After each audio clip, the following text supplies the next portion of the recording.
Hello viewers, আসসালামু আলাইকুম। আজকে আমি রান্না করব হচ্ছে বেগুন ভুনা। তো তার জন্য কিন্তু এখানে আমি পেঁয়াজ কুচি নিয়ে নিয়েছি আর পেঁয়াজটাকে আমি কিন্তু তেলে ভেজে নিচ্ছি। তো পেঁয়াজটাকে কিন্তু আমি লাল লাল করে ভেজে নিব। তো দেখতেই পাচ্ছেন আমি পেঁয়াজটাকে কিন্তু লাল লাল করে ভেজে নিয়েছি।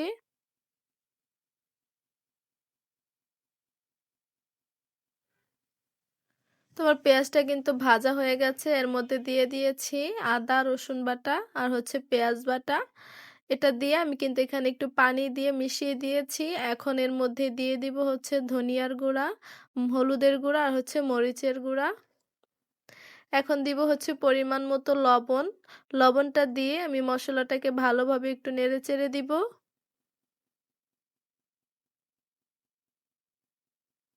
তো দেখতেই পাচ্ছেন আমি কিন্তু মসলাটাকে ভালোভাবে কষিয়ে নিব।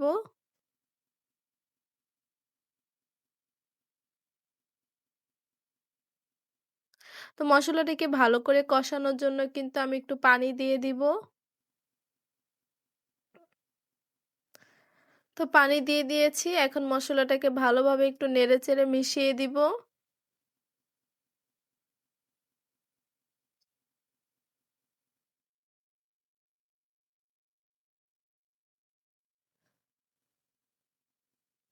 তো এইভাবেই কিন্তু আমি মসলাটাকে ভালোভাবে কষিয়ে নিচ্ছি। ভালো করে নেড়েচেড়ে কষিয়ে নিতে হবে।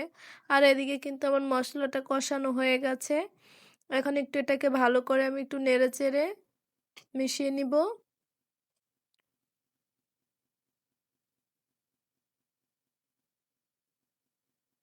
মসলাটা যত ভাজা ভাজা করে কষানো হবে, খেতে কিন্তু তত বেশি মজা হবে।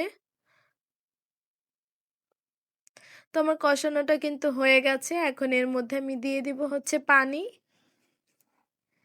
পানিটা দিয়ে আমি মসলাটাকে ভালোভাবে আবার একটু নেড়েচেড়ে দিব।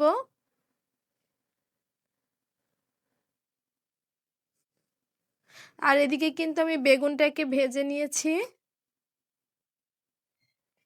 তো পানিটাও কিন্তু বলক উঠে গেছে। এখন আমি এগুলো দিয়ে দিব।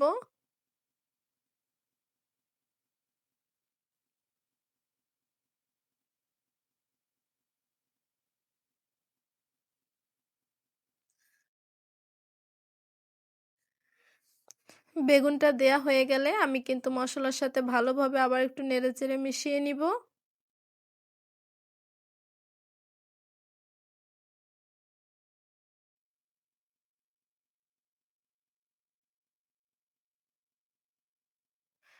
তো আমার তরকারিটা কিন্তু বলক উঠে গেছে।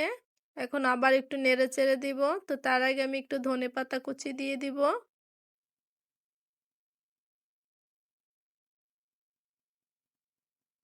ধনেপাতাটা দিয়ে আমি একটু ভালো করে একটু মিশিয়ে নিব।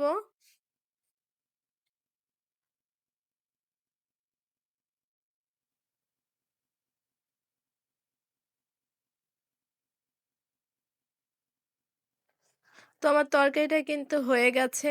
এখন আমি নামিয়ে নিব।